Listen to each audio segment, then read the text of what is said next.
Hey you guys, it could be Cody P, and welcome back to my YouTube channel, or welcome to our first time listeners and watchers.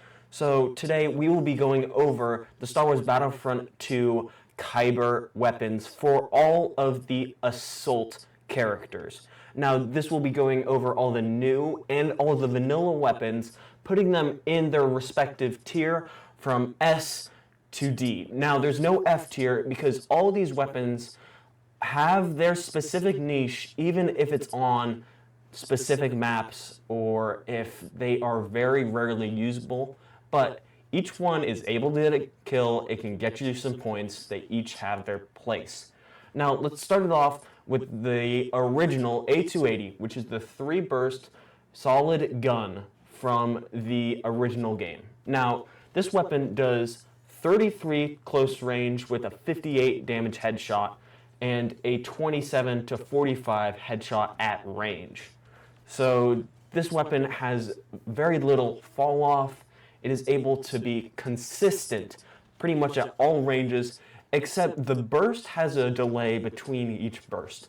So this weapon can struggle against faster, higher DPS at close range weapons that you may see on those closer range maps, like maybe in the Death Star or maybe at Crate in the tunnels.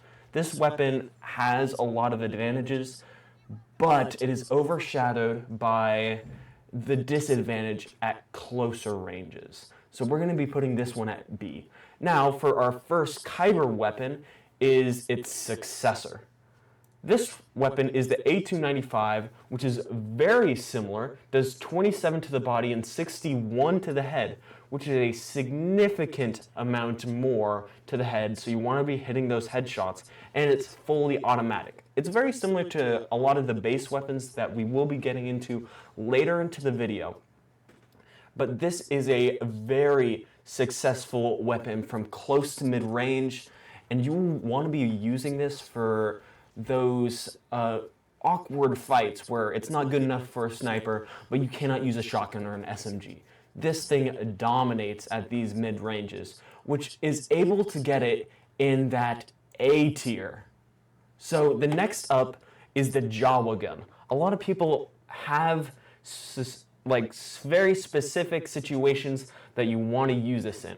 But in those situations, it is very dominant. This one does 180 damage at close range, but quickly falls off at around 10 meters, and anything past that, it will do next to 0 damage. This weapon does actually have the upgrade crouch control, which is unique to this specific weapon, where it is able to do that same amount of damage at close range in a very small bolt. But once you get to around 50 meters, it'll do 80 damage to the body and 149 damage to the head. Now this weapon is very inaccurate at long ranges, even with that crouch control, but still it can be very dominant on those close range maps, like the very first thing of Yavin 4. It can also dominate in Death Star map. But other than that, it kind of is just a niche weapon. So I give this one a top of the C tier because in those very specific situations, this thing destroys. Actually, I think we're going to put it in B tier because in those specific situations, it is rivaled by essentially no other, except for one or two that we'll get later into the video. Now, next up, we have the CR2. This is another vanilla weapon where it starts with a very high rate of fire, dealing about 12 damage close range up to 24 to the head, and then it falls off pretty quickly at 15, 20 meters, dealing 8 to 14 damage at that longer range. Now, this weapon is very good in those closer range in the tunnels or on the conquest maps, and it can dominate in those close ranges. Sadly, this has noticeable damage fall off and a whole bunch of bloom, so it cannot take any long range fights and will get crushed by any assault rifle in the medium range. So if you have this weapon in multiple situations where you are going to be struggling, where you can't even kill anybody, why use it? So I would put it at the very top of C tier because of its dominance in those close range quarters. Now, we have the E11D. This is another vanilla weapon. After this, we're going to be mostly into the non-vanilla weapons for a little bit. But this is a more recently added weapon added in the DLC with Scarif, and it is the weapon that the Death Troopers use. Now, this weapon can absolutely destroy in those medium range fights. And so with those, it can be very consistent, dealing 40 damage to the body and 78 to the head. So that is a 4-shot on most troops, especially in this mod because heavies only have 150 health, but it falls off in those longer ranges, dealing 16 to 29. It is a super consistent weapon that takes out all base units at close range and has high accuracy, but because of that damage fall off, it struggles a lot. So we're going to be putting this also in B tier. So next up is the EE3. This is a weapon that was in Star Wars Battlefront 1 and was super dominant because as fast as you could pull the trigger, that's how many bursts would come out. So this is a 3-round burst, dealing 31 damage at close and dealing 56 to the head, and has a fairly noticeable damage fall off at range and does 19 damage and 35 headshot. This weapon is pretty interesting because it is one of the many 3-round bursts in this mod. And so the damage falls off at 20-ish meters and can 2 burst very close, which can absolutely win most close and medium range fights as long as you hit each one of those shots. But as soon as you get out of its effective range, the burst can be a little bit inaccurate, with usually the 3rd shot of the burst going up towards the top right, making it miss, so it takes 3 to 5 bursts to actually kill somebody. Then it also comes with the Sugi attachment, which makes it a single fire weapon with a high possible rate of fire up to 800 rounds per minute. Now, this is completely up to the player's trigger finger, but I wouldn't use it unless you're among those elite few who are really able to use their trigger finger well. And this does not change the damage whatsoever, so it's really up to how you like your weapons to feel, and the bloom is still very similar to the burst. So I would put it right at the top of B tier, but right below that A280 because of its weird accuracy. Now next up, we have its close range brother, the EE4. This shoots 2 3-round bursts, dealing 19 damage per bolt at close range and 28 to the head. And it has less fall off than the EE3, dealing 14 damage at long range and 27 to the head. Now, this weapon has a essentially random burst where it is harder to hit those people at longer ranges, but at those close ranges, it can destroy anybody that is in between like 5 and 20 meters out. But you can't kill a fly after those 20 meters. Then it also has the improved burst, allowing 2 rounds of 5 bolts, so you're shooting out 10, which can easily kill somebody in close range. You may only need 1 trigger pull, and maybe 2 if you need to finish the job. Now, it has the same exact drawbacks as just the base EE4 with extra heating issues, because it has 1.5 less trigger pulls than the EE4. But it has higher DPS, so if you need to have those more ranged encounters, I would expect you to use the improved burst. And because of its very large randomness at range, I put it at the bottom of B tier. Now we have our last vanilla weapon for a little while. We have the EL-16HFE.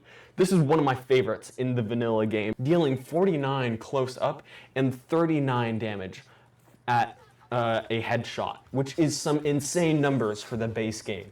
Now, with the improved range mod, it only drops down to 37 and 89. So that's only a 4 damage drop off on headshots from the max range. And this is the perfect full auto blaster for all long ranges. With little recoil because of that stock and huge damage with very little fall off, it is a perfect all-rounder for a full auto weapon with that slower fire rate, which helps you control the recoil even more. It is usually dominant against all assault rifles in this longer, I'd say 50-meter range. And so because of that, I would put that in the B+, above the EE3, but still below the A280, if I can even get it in. Right there. All right. Next up is the F11D, a personal favorite in this new mod. Now, it is another base weapon like the A295, but this one has a lot of upgrades to it. So it starts off with 40 body damage and 75 to the head at close range.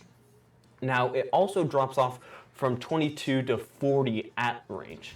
Now, it is a more slow and ranged version of the E11, which we'll get to later, but it has less drop-off damage and is very consistent, similar to those other Empire-esque blasters like the DC-12 that we will get into later.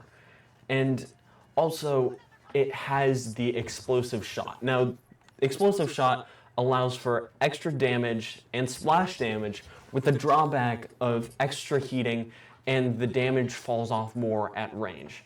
Now, this shot goes up to 50 damage body shot close range and 86 for a headshot, then only drops off to 32 to 52 at range. Now, with that comes a 3-shot to almost all characters at close range, and it heats up fairly quick, but as long as you get that gold cooling, you'll be able to do huge amounts of damage to multiple units. And because of that, it easily goes up into the A+ tier. This weapon is legendary and can destroy people at those close ranges. Now, we have one of the best weapons in this entire game.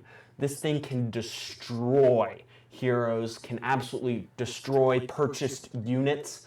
This one, the Galar 15, does 41 damage close range up to a 77 headshot, and it is rapid fire, all based on your trigger finger or a burst mode if you want it. And then also only drops off by 11 for the body shot down to 30, and then 57 at headshot. Now, this weapon is perfect for all ranges with little to no fall off and a very high consistency with accuracy and time to kill. And it really only depends on your trigger finger. With that, it also comes with the Elite Blaster upgrade, which allows you to have all the upsides of an elite weapon, which is higher bolt speeds and less damage drop off, with the only downside being no quick cooling. That is a huge bonus for anybody who wants to take out people from range, especially with that low drop off. Now, this easily puts this weapon into S tier. You need to use it yourself to just see how meta dominant this thing is. Now, our next weapon, this weapon is a very strange weapon that has very little niche. This is the Neo Crusader weapon. This thing is a slow firing semi-auto weapon that does 79 to 150 at close range, which sounds pretty good because it sounds like it'll one-shot. But that thing falls off at 12-15 meters and goes all the way down to 57 or 108 at max boom range. And this weapon has insane recoil, making it hard to land multiple shots, and it's pretty much useless at all ranges because of the recoil and slow fire. It will not be able to take out an assault rifle or a SMG at close range, and at long ranges you'll be doing that lower damage, 57, 108, and you're going to lose sight of the people you're shooting at almost all the time. And because of those reasons, it's going in D tier, our first D tier weapon. And then we have another mediocre weapon. This thing is the STW-48, known to be used by those Sith troopers in the Resistance era. To be honest, I really haven't found a needed niche for this weapon. It does good damage if it was an SMG, but lacks the high DPS, with doing 21 damage to the body at close range and 41 damage to the head, and then falls all the way off to 10 damage at long range and 20 damage to the head. Now, this gun lacks the super high fire rate needed for a SMG like the CR2 or the EE4, but it doesn't have that ranged stopping power that a AR may need. And it has pretty much no super useful attachments that is able to change that, except for the Berserker and Critical Strike, which helps it kind of find its place as a SMG, but I would say it kind of leaves it in a weird spot where with that Berserker, if you ADS, you can't do much damage at range. And so because of that, I'm going to have to put this one in C tier, right below the CR2, because the CR2 does much higher DPS at that close range, and this just falls short since it doesn't have its secondary fire. Now, next up is probably our strangest shotgun, is the T12. Now, this weapon is a two-shot shotgun, so similar to a double barrel, and does 150 damage at close range, 127 at 10 meters, and maybe 40 damage at 25. It's hard to tell because of how quickly this thing just falls off. So with one shot, at very close differences, it will be able to kill a unit. But you have to be insanely close. And in these situations, you have two shots. If you miss it, there is nothing you can do. And this thing does diddly squat at any ranges more than 10 meters. Now, a very strange gimmick of this gun is that it has the upgrade where it can shoot two shots at once. And with the critical shot that it has the upgrade for, I've seen this gun do upwards of 450 damage in one shot. It shoots both at once and pretty much doubles the range, able to one-shot a unit at almost up to 20 meters. But as soon as somebody has an HP buff like the officer's overhealth or even the Bacta, then it will overheat after that single shot that it can take, and it will not take it with them. And so I put this one in C tier, right above the ST, because of its one-shot capabilities at up to 20 meters. Now, here's another gimmicky weapon. The T39P has a lot of unusual things to it. So it starts off with incredible damage, 27 to 51 at close ranges and 20 to 40 at the longest range, which is a very small margin. This thing shoots fairly rapidly, and it starts off with a very accurate first 8 shots, and then it starts to spread a little bit, which you can definitely kill somebody in those 8 shots, especially if you mix in 1 or 2 headshots. But it does struggle when you are at those very long ranges and you are not able to finish those sniper classes. Now, it does come with this upgrade called the Stabilitor, and it absolutely shreds those ranges that it's missing.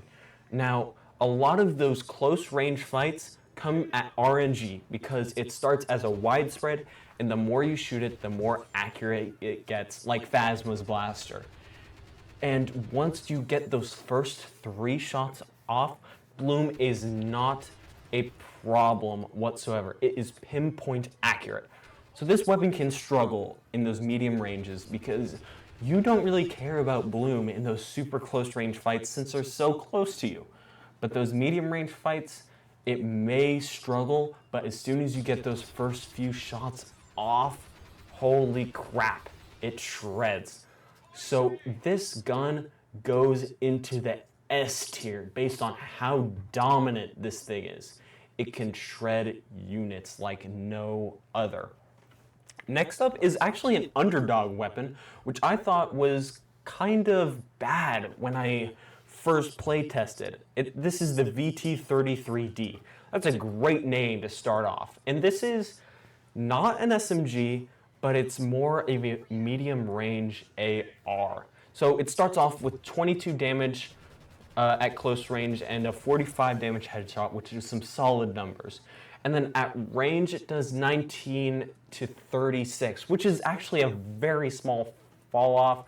It's 3 damage and 9 damage for that fall off, which is perfect for those medium range engagements. This is the exact weapon that the ST W48 wanted to be. This fits the perfect niche of being a good SMG at those close ranges, but still able to take out people at medium ranges. And it's not incredibly dominant at those close ranges, but since it can take on those longer fights that can be a little bit awkward for the STW48, it can pretty much destroy those other weapons, except for maybe some of these shotguns in here, which that's kind of their sweet spot. So we're gonna put this weapon, the VT33D, at the bottom of A because of its very good niche. Now, we got the strangest weapon. This is the Xerxium rifle. If gambling was a weapon, this would be it. So the quirk of this whole gun is the damage is randomly generated per shot. And this thing can devastate up to close range, doing 30 damage to 125 at close range if you hit those headshots, but then falls off to a possible 30 to 58. Now, I do want to tell you that this is not a consistent damage. This is kind of iffy. Sometimes it'll hit these really big headshots, but sometimes it'll do a minimum of 30 at close range, and that is really not what you want in all of the weapons. But it still shoots pretty rapidly for a weapon that does 125 damage to the head and is not a shotgun. So with that gambling kind of niche, if you're into that, it's pretty good. And we are actually going to put it right above the CA87 in B tier.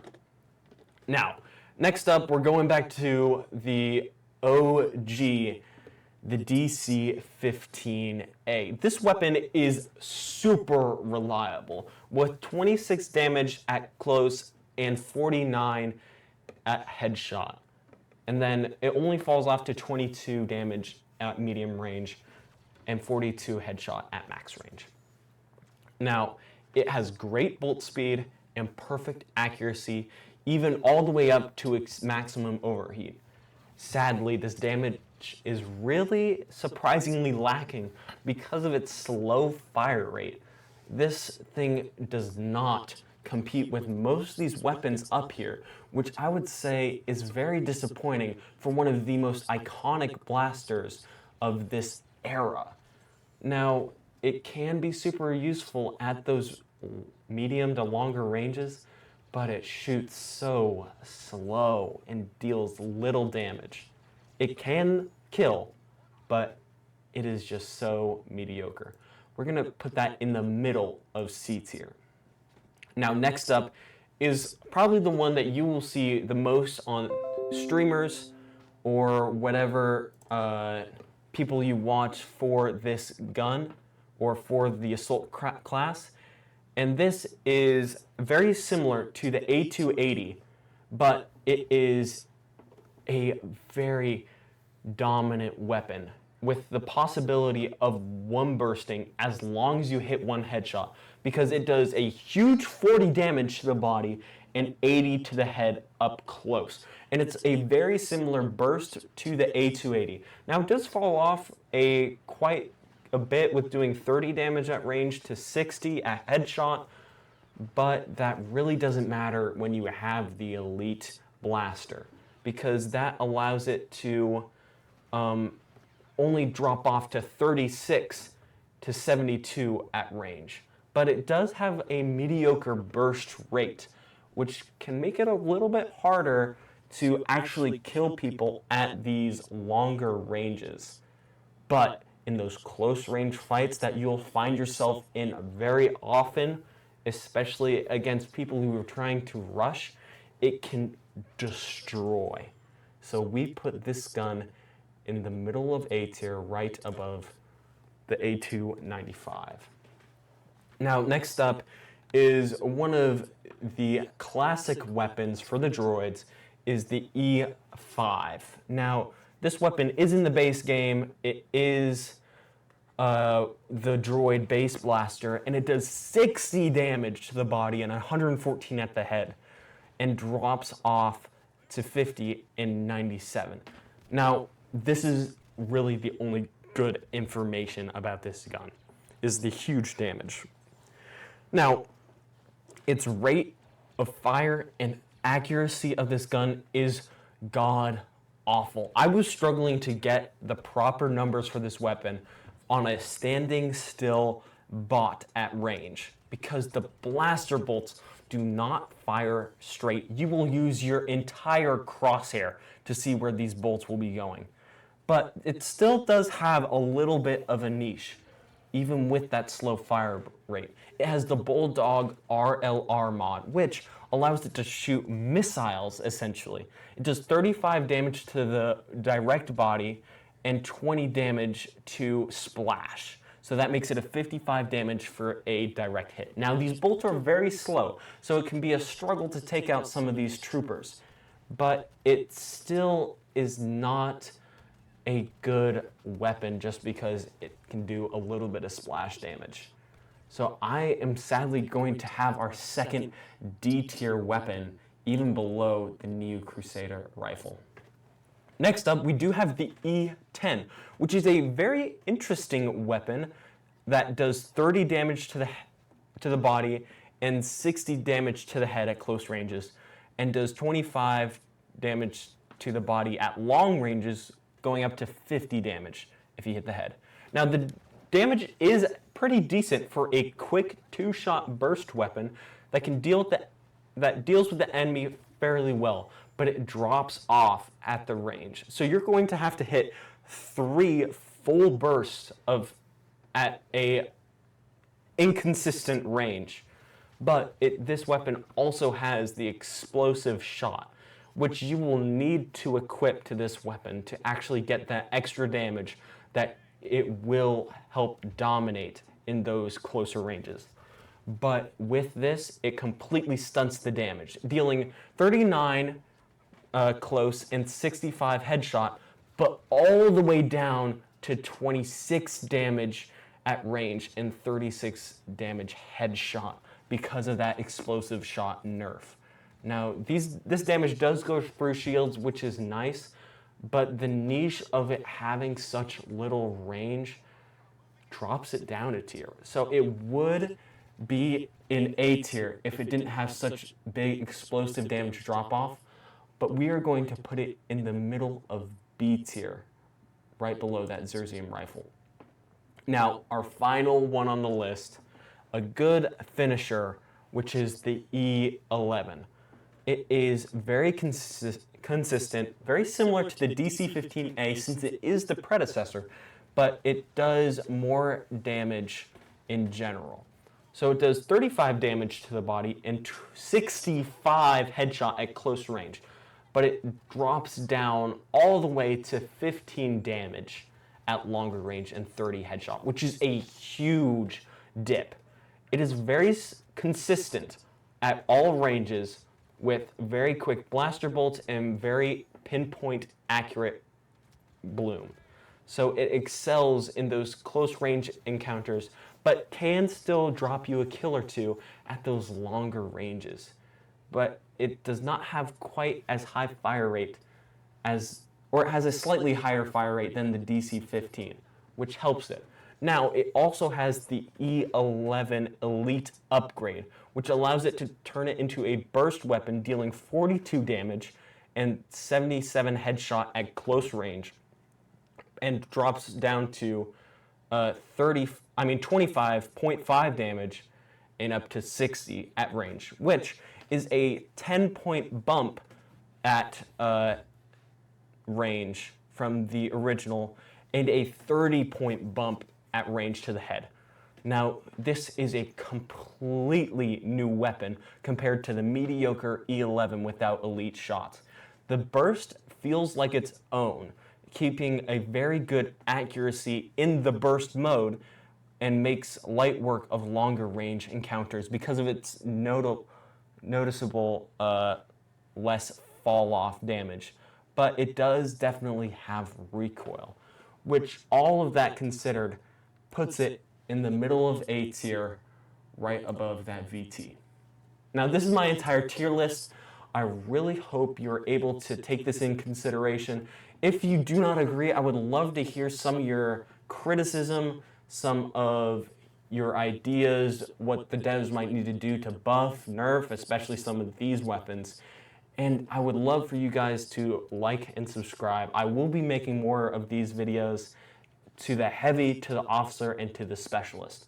So please stick around and we will have more of these soon. Bye-bye.